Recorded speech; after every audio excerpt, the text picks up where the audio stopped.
Do stay with us. We have a Lok Sabha MP Manickam Tagore, also a senior Congress leader, with us this morning on the show.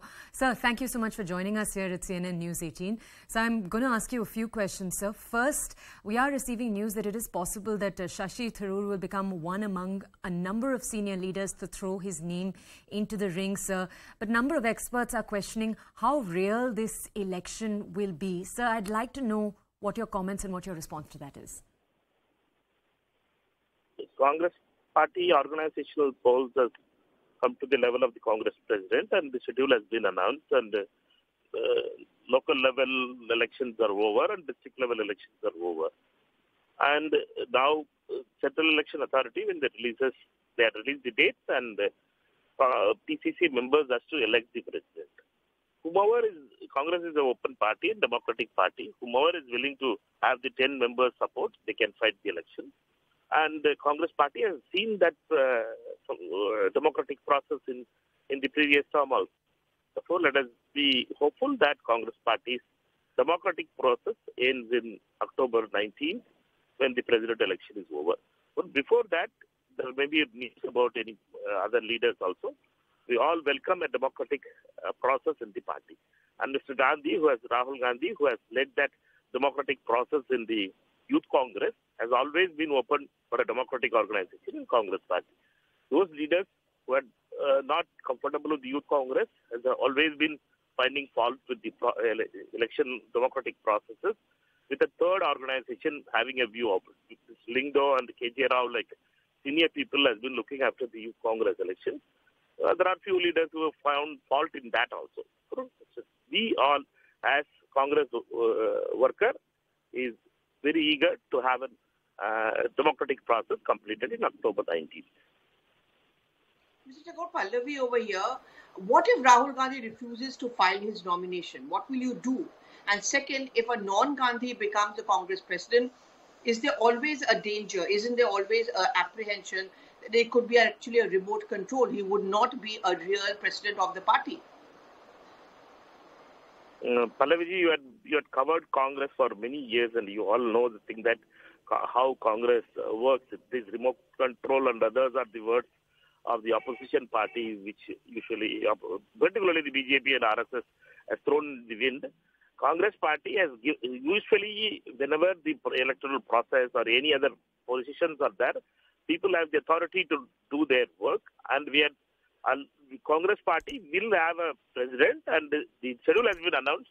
We all want Mr. Gandhi to fight the election, file the nomination. Let us wait, because he has to start his 7th yatra in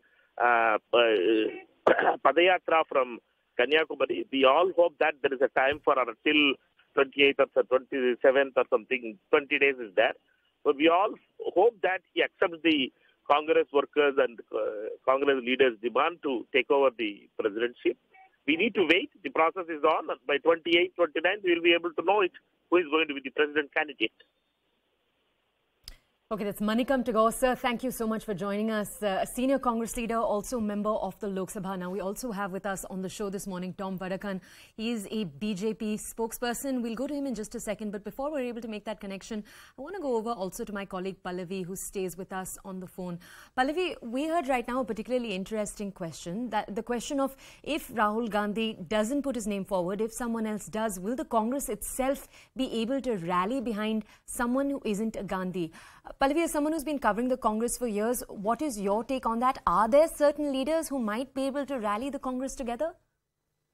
See, I'm just going to give the example of UPA. I remember when Dr. Manmohan Singh was chosen by Sonia Gandhi to become the Prime Minister, there was a lot of problem. And the problem essentially was that while she completely supported, and the Gandhi family completely supported Dr. Manmohan Singh, and she had sent out this very clear message to the rank and file that you have to respect the Prime Minister, that's Dr. Manmohan Singh.